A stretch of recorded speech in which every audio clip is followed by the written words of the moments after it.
Hi friends, this is Caitlin from CaitlinAnnaleeCards. Welcome to my channel.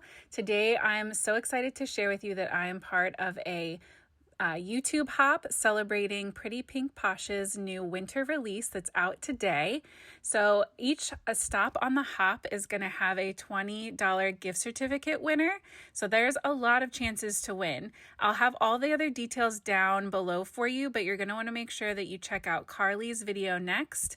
And I'll have it linked down below. So we're going to go ahead and jump into our project for today. I have, you can see here, a bunch of dies, the new stamp set. We're going to be making a really fun winter scene for these sweetest little penguins. I'm going to start out by stamping two of these images down onto Copic Express It paper with my Honeybee Stamps Intense Black ink because we're going to be Copic coloring our sweet little penguins. I wanted to kind of create the look of a little penguin family out in the forest.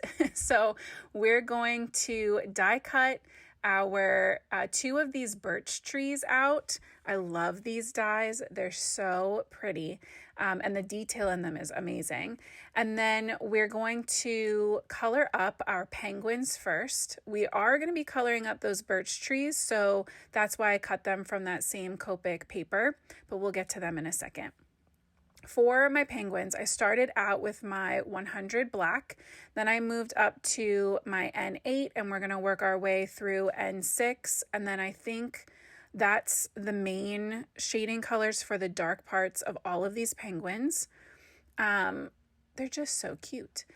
And all of my shading is going on the outer edges and kind of under the wings, things like that. For the inside white part, I'm giving little almost like candy cane shapes around the eyes and then adding shading under the scarf, keeping it very simple. And then blending in some orange, a little YR09 and YR04 for a good pop of orange for the beak and the little feet. And then, like I said before, we're using the same colors for all three of these little penguins. They're so easy and quick to color up, even with all of their little accessories and everything. These are really fun ones. So if you like to color, but you also need something that you can have an adorable card pretty quick, I highly recommend this stamp set. And they're great for holiday, but also just winter. I was so excited to be asked to guest design for this winter release. You guys know Halloween is my favorite holiday. I do love Christmas, but I find myself drawn more towards winter cards than like holiday specific. So this is like the perfect stamp set for that, in my opinion. Again, coming in with that YR09 and YR04 for their little feet and beaks. So stinking cute. I just really like that super bright pop of orange. And then I wasn't sure at first where I was going to take this for the accessories, but I decided to bring in some teal. We're going to go teal and then a little hint of pink in our background. And it's a different color combination than I feel like I've used almost ever before, but I really like how it turned out. So I'm starting out with BG78 on the outer parts of the hats and the outer parts of the scarves, and kind of where one layer would overlap another. Then I'm coming in with BG75 and kind of pulling that color in towards the center for everything, or for those tails of the scarf, pulling it down. And then coming in to fill in the rest with that BG72. The 75 to 72 does feel like a little bit of a jump, but if you take a second to overlap them, you can get a pretty nice blend between them without having to do any like tip to tip coloring. For the other scarf, I did the same thing. I'm just kind of ignoring the fact that there aren't the stripes. I colored them the same way. And then the little ear muff band for, to me, she's the mama penguin, but that's just the story I told myself. But the little band got the same colors added to it. And then the little penguin's hat is the same as the big penguin's little Santa hat.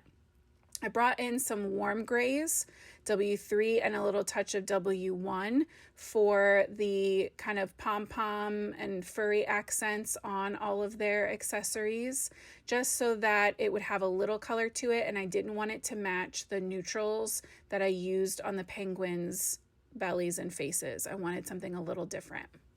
Now for these trees, I came in with some warm gray 5, that W5, then I'm bringing in W3 and then W1, and I'm just working my way on this one from the right to the left, and on the other one we're going to go in the opposite direction.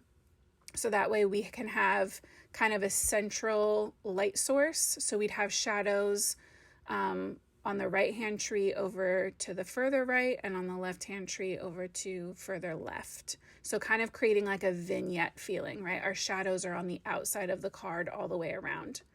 So once I had those colored up, I lined up the coordinating dies with our little penguins and got those cut out. And then it was time to focus on creating a little background scene for these penguins to live on. So I grabbed the Snowy Hills borders, and on one piece of like A2 size white cardstock, I'm lining up 2 of the hills, and that's going to end up giving us 2 of the dies, which is going to give us 3 different hills to play with. So I wanted to tie in the BG teal, the dark teal markers that I used. So I grabbed some distress inks that I've never put together for this, which it was a little bit of a change for me, but I really love how it turned out. So this, I believe, is Ice Spruce and Salvage Patina, and I'm using it to create the shading and shadows between each of these hills, as well as at the bottom of the like ground. So I'm going to come in more heavy-handed with the Salvage Patina, but I still want a little bit of that gray muted shadow that the Ice Spruce gives us. I don't know that I've ever touched my Ice Spruce mini ink before. So just kind of playing around with layering these up, checking them in between. You can see for that one I didn't pull the color quite high enough, so that's not a problem. We just come back in with another layer of ink until we have a nice pop in between those layers. The important part is to make sure you're leaving a little bit of white right at the top. That'll help it to still read as snow. And then once everything's all together, it becomes very clear when you see everything compared to like the rest of the background that it's snow. Your eyes will tell you that it's snow once it sees the rest of the card. It seems like a lot of color at first, but it'll all make sense. So I added in my 2 birch trees, 1 on each side, and started bringing in some spun sugar, super pale pink, right in the center, just because I didn't want a completely plain white sky. I wanted a little color, but I didn't want it to just be more Salvage Patina. And I think the pink really creates a fun and pretty glow against that background. And it's going to tie in our pastel blizzard little pieces that we're going to add in here as well. I did go back and color in 1 more tree off screen.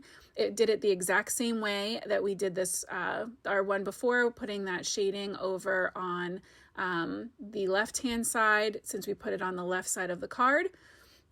Just to balance it out, I think it made more sense. I really wanted that one tree down in between those 2 hills, but I didn't like having such a big gap over to the side. So my final addition to the scene is coming in with these Let It Snow sentiment dies with the shadow, the white shadow, and then black font. These pop so well, and I feel like they just fit with the penguin theme perfectly. So I at first wasn't sure what sentiment I was going to use, but I really wanted something that was going to be bold enough to stand up to how dark the penguins were against all of that light background, and this was literally perfect. So I used teeny tiny dots of glue to attach the black lettering over the white shadow layer. I added the letters all with liquid glue onto my card, and then I popped up the 2 penguins that are attached together, that image, with tiny foam squares so that they kind of are the same level as everything else, because there's so many other layers going on here. Then I took some of those clay pastel blizzard mix pieces. They're like little sprinkles, and I added them all over the card just to tie in more of that teal and the pink, and it brings everything together and kind of fills in any gaps. And I just love this card so much. So thank you so much to Pretty Pink Posh for asking me to be part of this release. It's so exciting. Please make sure that you check out all the details for the hop down below and head over to Carly's post next. I'm so grateful that you came to hang out with me today. I'll see you back here soon. And until next time, happy crafting.